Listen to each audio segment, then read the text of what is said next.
Welcome to the Courtauld Institute of Art MA History of Art Open Day.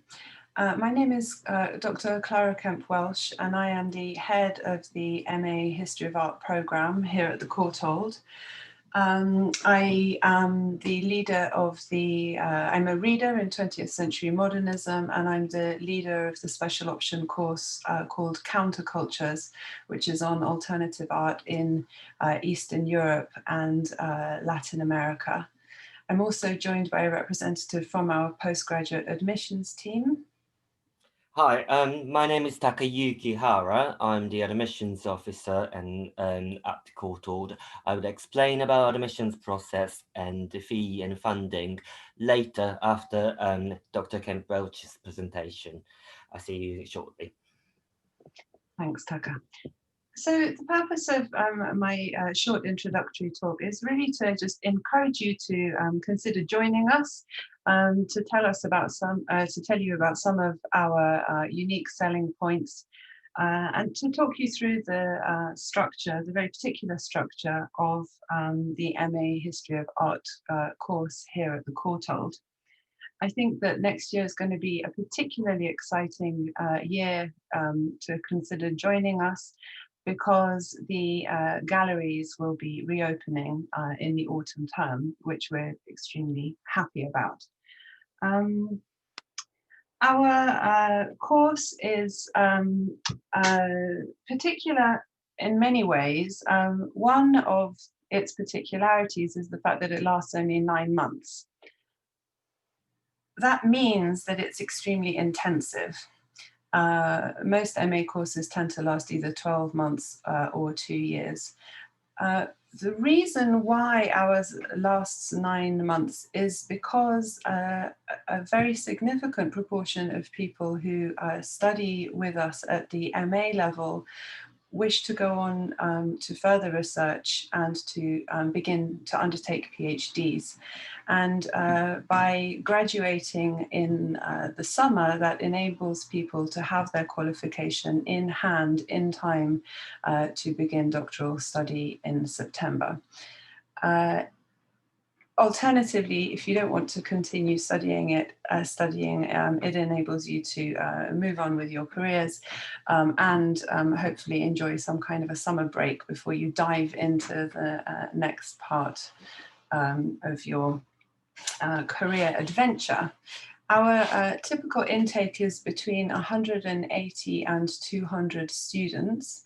And so the MA student body makes up a really substantial proportion of our student body as a whole. We're a very small specialized institute. We specialize in history of art, conservation, and curating. And we have around between 500 and 600 students overall. Despite having a large intake, however, our real hallmark is small group teaching. And the MA History of Art special options consist in groups of 8 to 10 students, and we really very much cap it at that. We believe that that's an optimal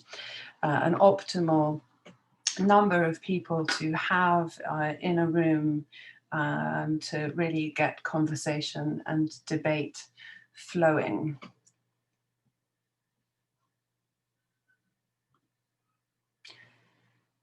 The structure of the course is bipartite. It's divided, it's a research-led postgraduate degree, which is divided into a taught component and a research component. And they both kick off right from the beginning. And I'm going to talk you through the various different parts of the course. The talk component is divided into 2 or perhaps even 3, depending which special option you're taking, different strands.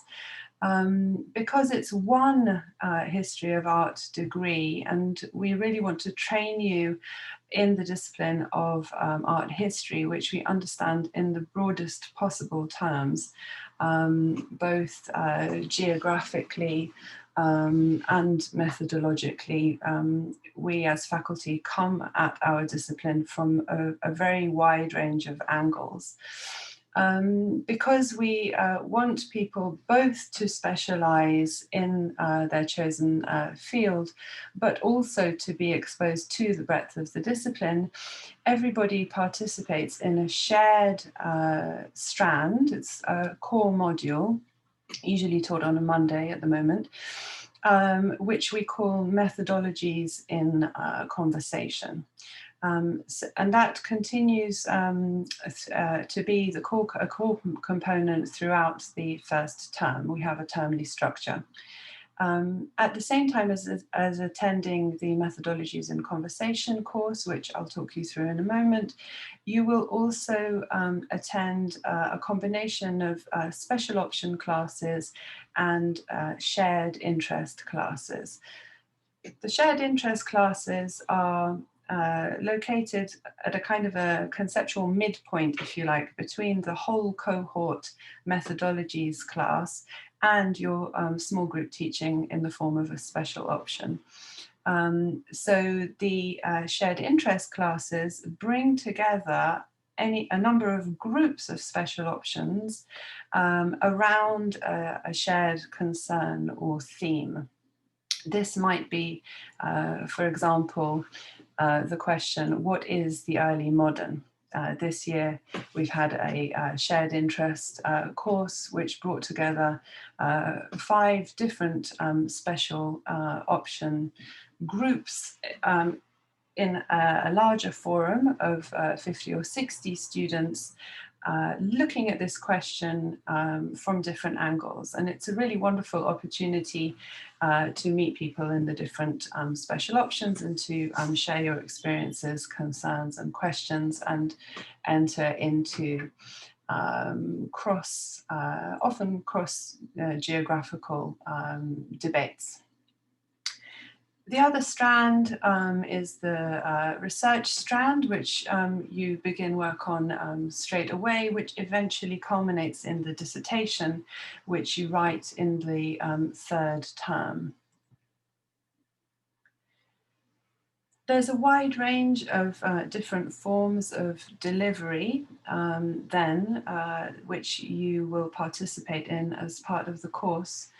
I suppose the first thing to say is that everything seems to indicate, and we very much hope, that it will be possible to return to fully face-to-face teaching in the autumn term. Currently, our teaching has adapted and changed, and we've shifted online. And that has been, in many respects, an interesting and positive experience. And I'm sure it's something that we can learn from and, potentially take forward and develop in the future. But we remain, as an institute, very much committed to the benefits of face-to-face teaching. And we fully intend to resume that in the autumn, health situation permitting. So my presentation works on that assumption, and this is why I'm showing you images of people participating in face-to-face teaching. So you will experience different forms of learning environments. We still believe very much in the traditional lecture format. We believe that there are real benefits in the forms of active listening that can promote, and as academics we are all lecturers. So there will be lecture components. There will also be seminar components. You see here at the bottom, I think that's Martin Cager-Smith with the MA curating students teaching in one of the gallery spaces. And the seminars in small groups often include the opportunity for students to present. So you're very much encouraged in this small group setting from day one to hone your public speaking and presentation skills, which are going to be essential in almost any career going forward,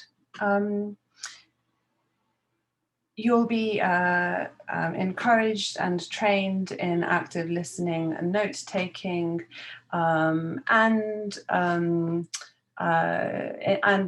developing your presentation skills in this range of different settings.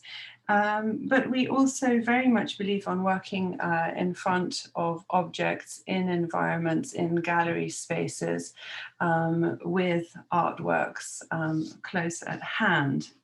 And so we go on many site visits. Our students participate in workshops, and very often the MA History of Art includes a study abroad trip of some kind.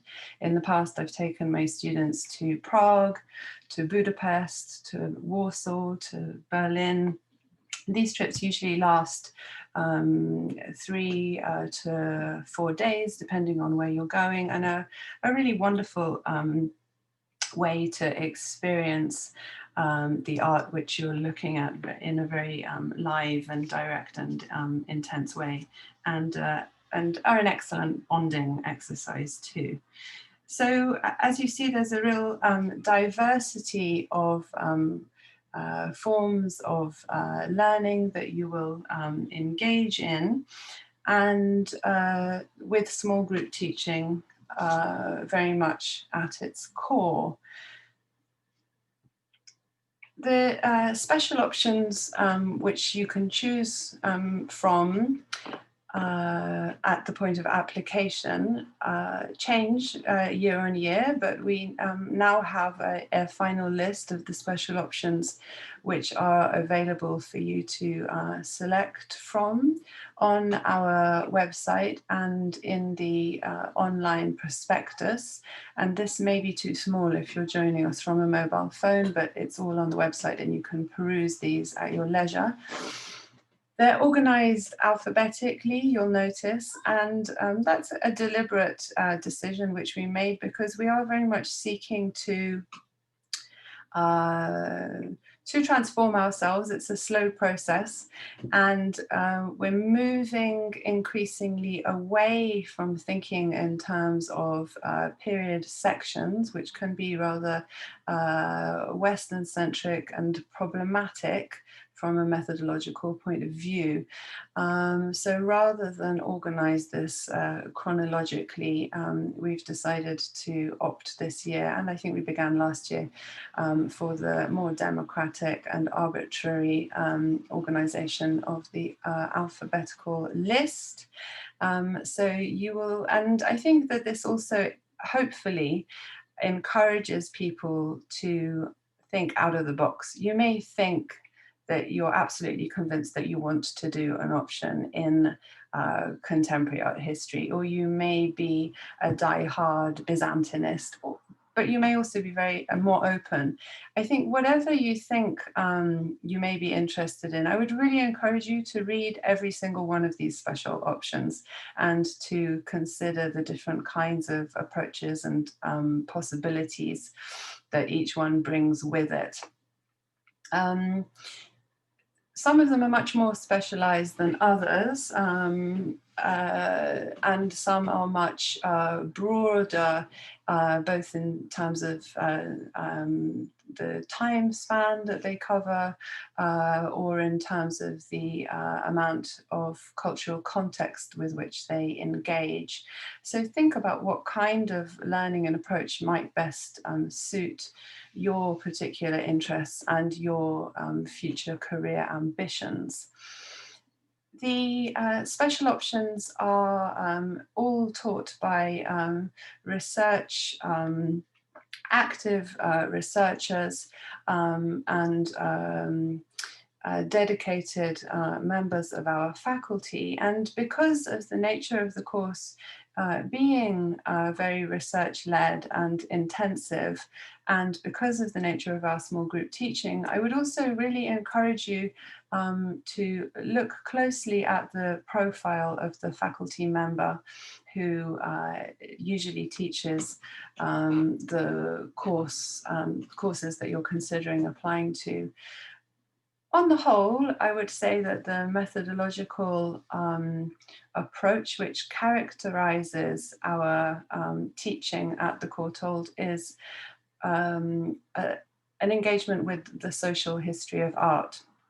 And that takes many different forms and can express itself with greater or in the form of greater or lesser degrees of engagement with the materiality of the object and or the economic and political conditions of its circulation.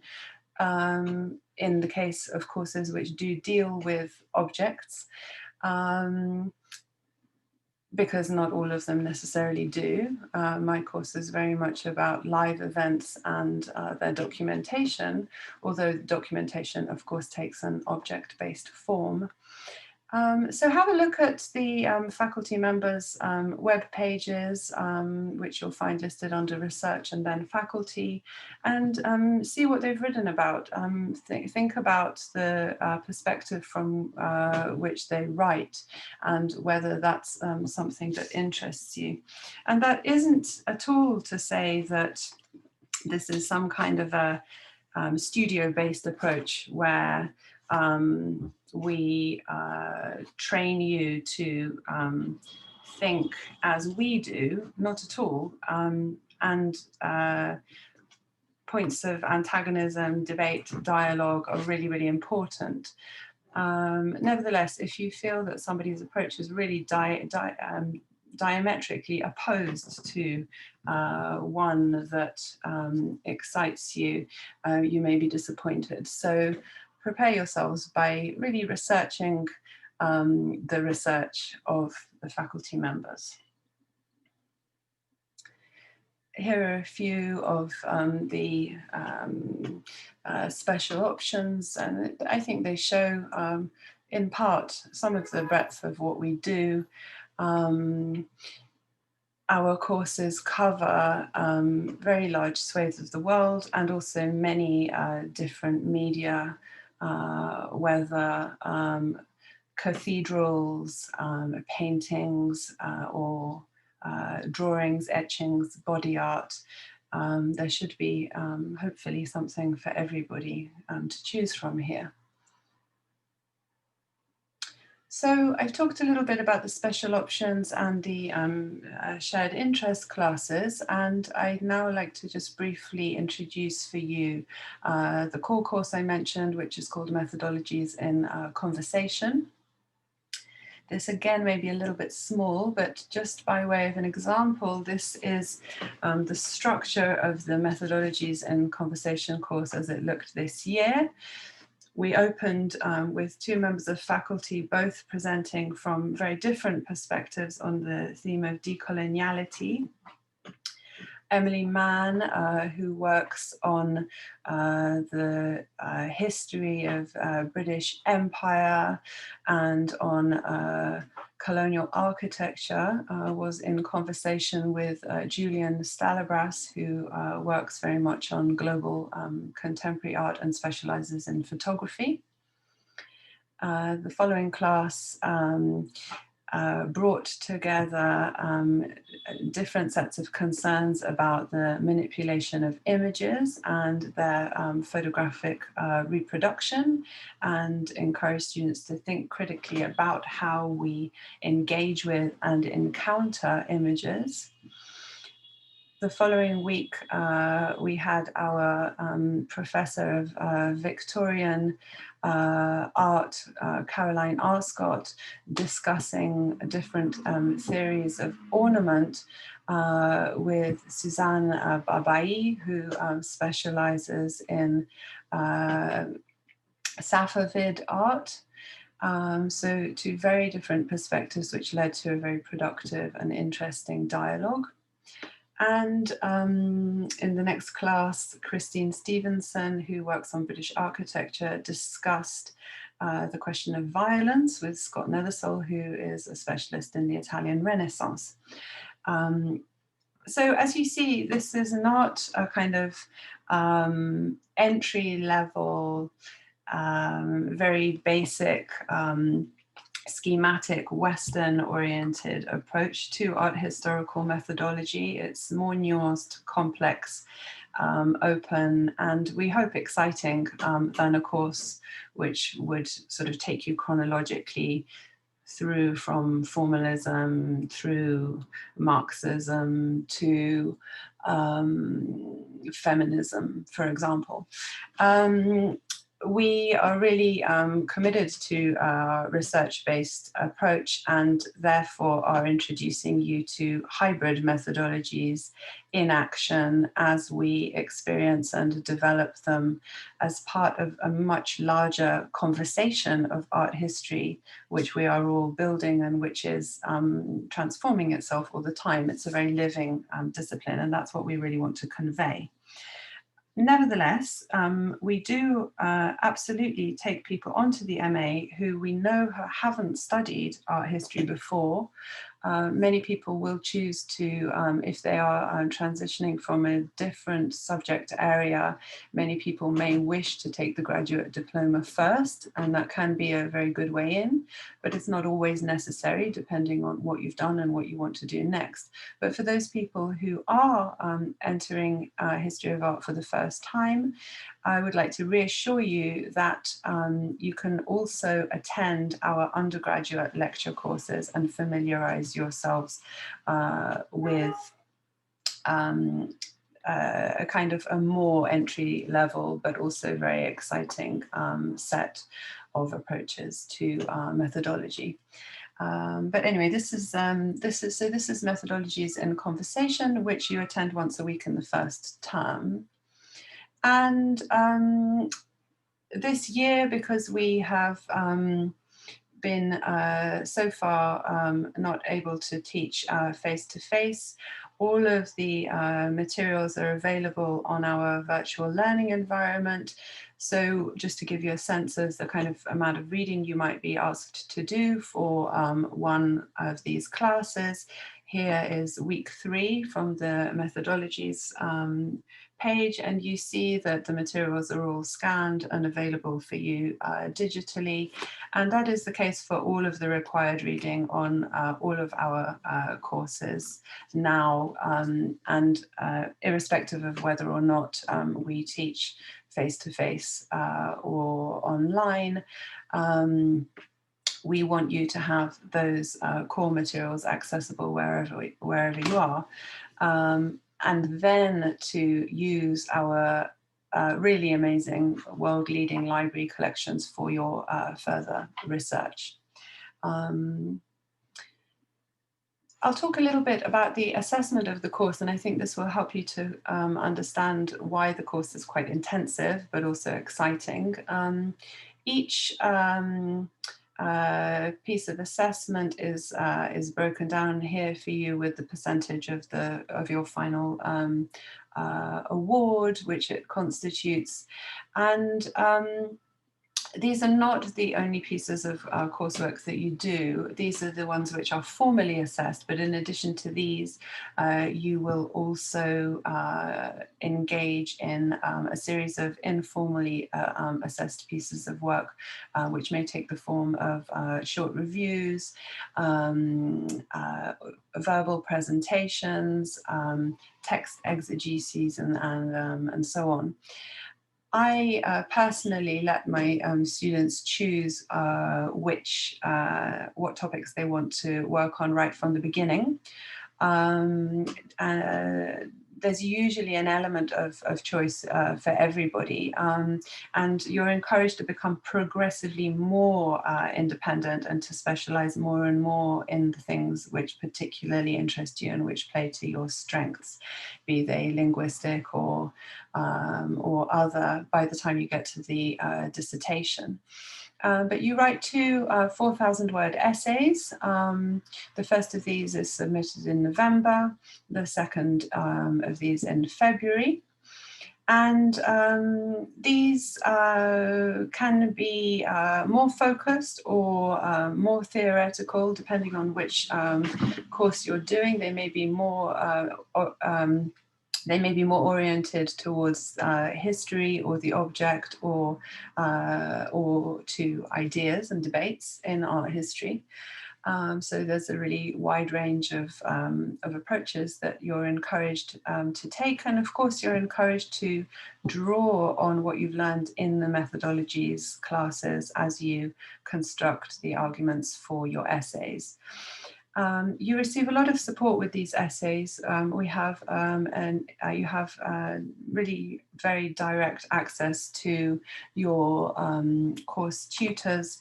We all hold weekly office hours, which you're welcome to drop into to discuss anything to do with your writing or research.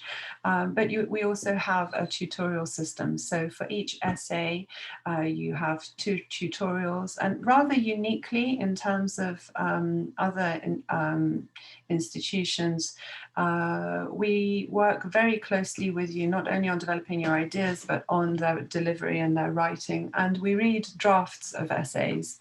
So it's almost like a kind of a journal peer review system where you send us the draft, we offer you feedback on what you've written, and we make suggestions on how you might wish to take it forward and develop it. So there's really a kind of a mutual and dialogical working process, which many students really enjoy and find very productive, and helps people to make a lot of progress in a rather compact amount of time. We also have a lot of study skills support and writing specialists whose services you can have recourse to if you feel that you would like extra support. The third component in green here on the pie chart is called a virtual exhibition. This is a very exciting component, which many people, particularly those who are interested in the future in working in museums or galleries or in curating, find very useful as a later career springboard. They make a great appendix and a thing for your CV, which you can really show to future employers, and they make a fantastic talking point in future interviews. I had a student last year who made a virtual exhibition, imagining that the entire Whitney Museum of American Art was putting on a huge survey show of Latin American art.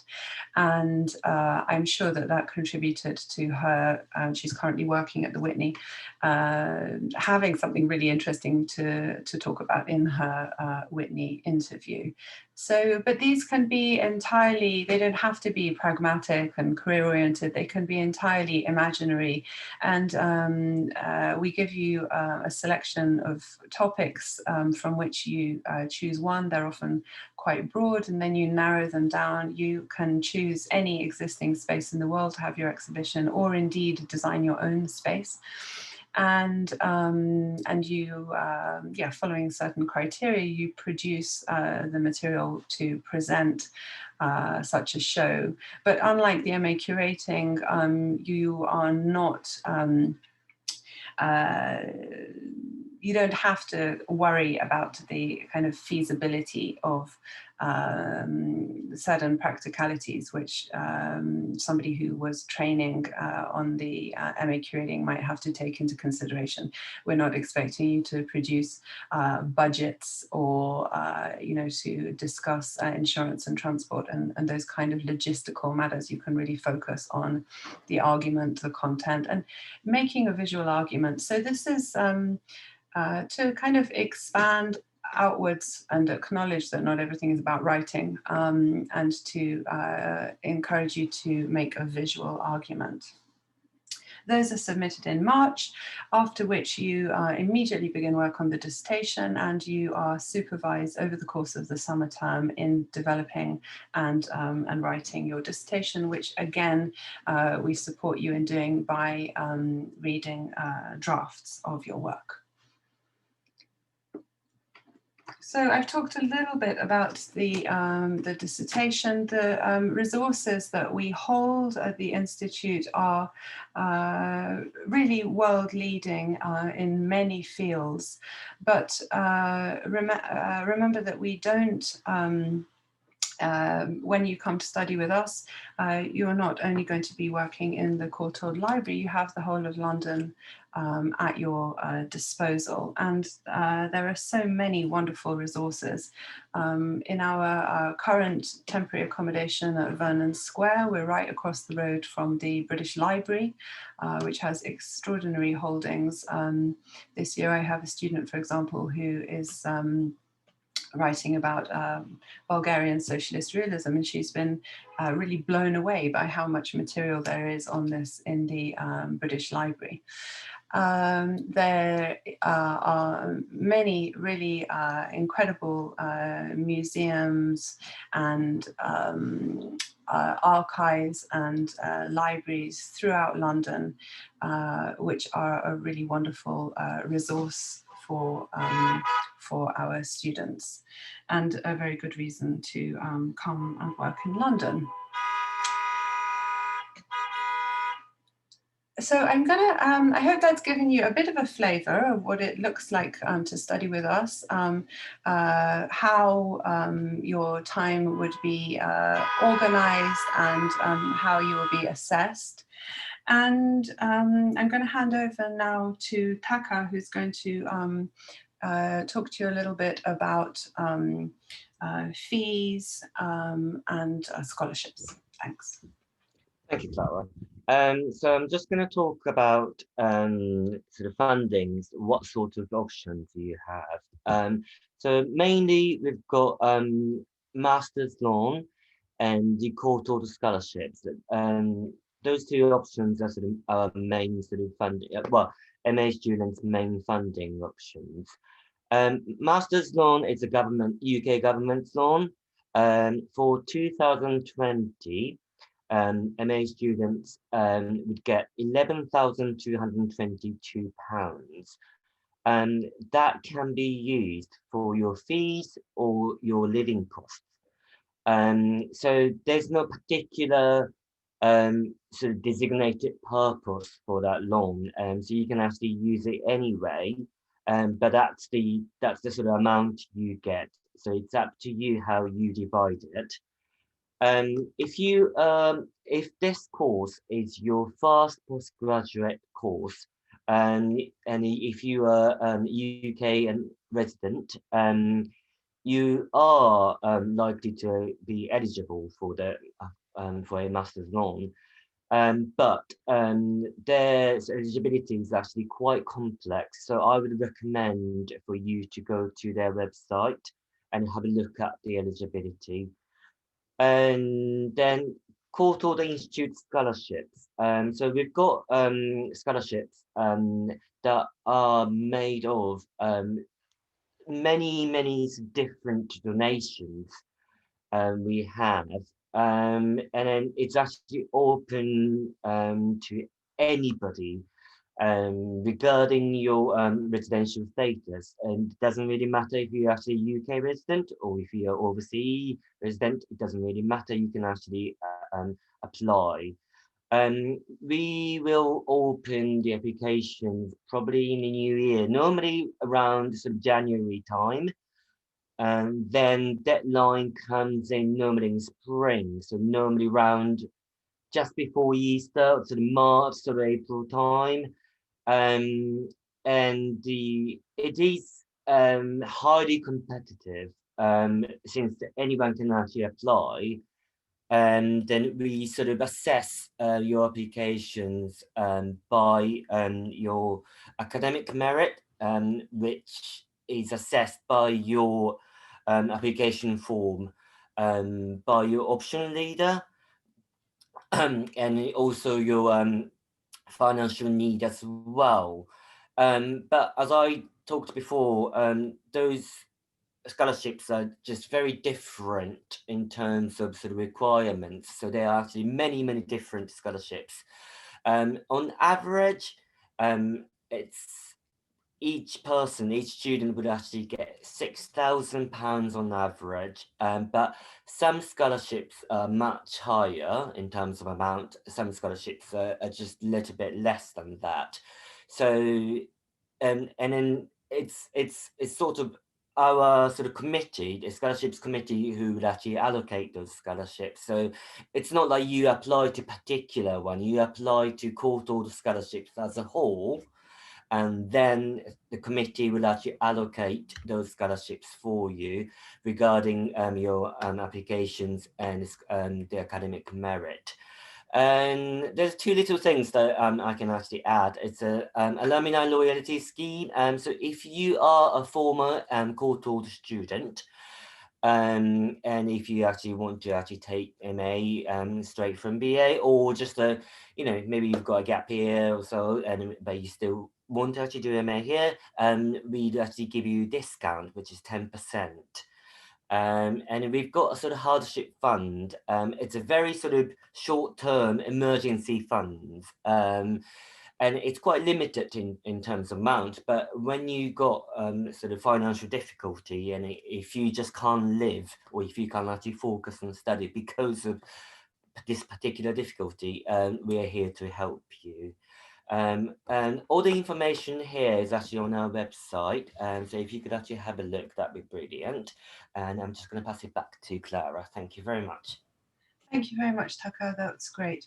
So the aim is to to encourage you to apply and to understand that if you're accepted, we want to do everything we possibly can to enable you to complete your studies and to progress. And to try to support you financially. We're constantly fundraising for scholarships, and indeed, one of the reasons why we're having a huge redevelopment of our other building is to make us more shiny and appealing, and make it easier for us to raise funds and to support people in their studies through scholarships. So a little bit of practical advice and information for those of you who may be interested in applying. You're not applying to the MA History of Art programme as a whole in the first instance. In the first instance, you're applying to particular special options. And we invite you to select 3 special options, and to rank these as first, second, and third choices.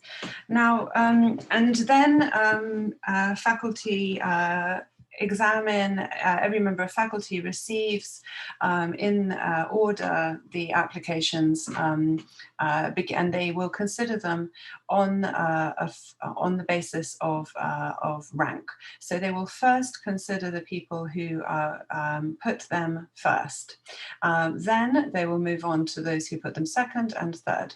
That means, in practical terms, that many of the most oversubscribed options are full after the first group has been considered. So if you are applying to an option which is extremely popular, for example, Modernism after Postmodernism with Gavin Parkinson. They then you're less likely to get your first option, which is kind of rather obvious. If you put down 3 options, which are all really full, then there is a danger that however brilliant your academic merits and your application, the field may be so strong that you're not offered a place on any of those.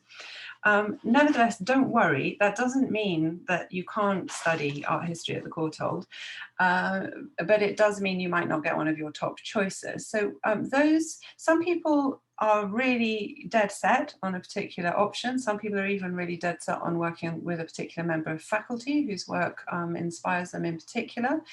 But other people are much more open-minded about what they may wish to do. And if you are one of those people who is more open-minded about what they want to do and not so dead set, then I would really encourage you to indicate that on your application form. There's a box which you can tick which says, are you interested in being considered for other options? And I would really recommend that you tick that. Please don't worry that by ticking the box which says, would you be interested in being considered for other options, you will somehow drop down the rankings and not be considered for your first, second and third choices. We have loads of applicants, so it isn't like that. We don't need to distribute people in that way, but what we do want to do is get the best possible people and to match them as closely with what it is that they want to do as we can. People often ask whether it would negatively impact their application if they were to choose 3 wildly different things. If they were to choose, I don't know, 18th century architecture, Byzantine art, and global contemporary photography. No, not at all. We're very committed to working in a cross-period way at the Courtauld, where we try very hard not to be too siloed in our thinking, and we don't see that as being any kind of indication of lack of focus or commitment. It's really up to you to make your case in your personal statement. The personal statement is very important because most people who apply to us have good grades and every chance of getting in. So the personal statement is important in really making the case for why it's this particular special option that you feel best suits your particular interests and ambitions in studying history of art. So think carefully about what you write in your personal statement. Make it about art history, as much as possible, and really engage with the ideas that are in the course blurbs. What is it that's in that course blurb which you're particularly interested in doing? How does it connect to what you've done before and what you might want to do next? But in addition to to writing these very focused personal statements, and don't worry, only the faculty member who runs each special option only sees the personal statement that you have written for them. So you can write equally enthusiastically to 3 different special options, making your case for each one, and one doesn't cancel out the other. But remember also that it is pragmatic and a good idea, if you're committed to studying at the Courtauld in general, to also express your desire to be considered for other options. And if you'd like to say what kinds of other options those might be, you're very welcome to do so. So you might wish to say, for example, I would also be interested to be considered for other 20th century modern options or other options in architecture. You are also asked for references, a writing sample. The writing sample is important again. And in a way, what we're most interested in how you write. It doesn't have to be a writing sample which is about something which is, exactly connected. If you're applying to a course in Renaissance art, you don't have to provide a Renaissance writing sample. We're interested in looking at your ability to write in good English and to construct an interesting intellectual argument. But of course, if there's overlap with your chosen field of study, then so much the better. And you're asked to provide academic transcripts. You may or may not be interviewed. You may be offered a place without an interview, or you may be invited to interview. It really depends on the number of applicants that people have and what they're looking for. Some people interview, some people don't. You're welcome to, if you're offered a place but you haven't had an interview and you have further questions, then of course you're very welcome to contact your faculty member directly and ask those questions. All of our contact details are available under faculty on the website, so you can find we're not in our offices at the moment, so telephone is not really an option, but you can send us an email. So yes, students have normally achieved a good 2-1, considered to be an overall average of 65% or above in their BA. We don't have specifications of particular feeder BAs. I would say that a majority of our MA students have done either humanities or political science BAs. We don't tend to have people coming directly from science subjects into the humanities without passing first through the graduate diploma, because this is so much about writing and it's such an essay-based course that people do usually need some training in that before they join us. In terms of the US equivalents, usually our US applicants have a cumulative grade point average of 3.5 or above. And if you have further qualifications and that you're not sure about how they translate, then by all means contact our postgraduate admissions team. If English is not your first language, and it isn't for many of our MA students, we do require proof of your English language proficiency, and you have to provide evidence of having sat a particular English language test within a fairly recent time frame. The details of that, again, are available on the website. I'm going to open it up to questions in just a moment. I see that there are lots of questions already accumulating in the chat, and we'll have about half an hour of questions.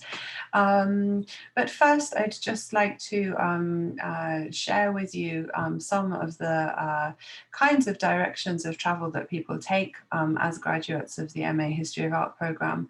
The first question, in fact, that somebody asked in the chat was, what is the percentage of people taking a PhD after the MA? We personally right now have statistics exactly on that, but my own experience is that usually if I have 8 people in each group, then 2 of them, about a quarter I would say, will go on to do PhDs. That doesn't mean that they will all go on to have academic careers, however. Many of them will do PhDs and then continue in the world of museums or curating, which also increasingly are fields in which a PhD is becoming more and more of an asset in this very competitive field. So many of our successful alumna go on to work in museums and galleries. Some people have become heads of major museums. I think, for example, of Nick Cullinan, the head of the National Portrait Gallery at the moment, who has a Courtauld MA. We have many curators, conservators, art dealers, auction house experts. Other people go on to be lawyers, having done a law conversion course, but are interested in specializing in intersections between art and law. That's a very growing field. Entrepreneurs, publishers, media professionals, academics, teachers, people who work in marketing and communications, all kinds of business, often art-related business, and banking and finance. So quite a wide spectrum of future destinations, as you see. And I'll just leave up 4 inspiring alumna for you to look at.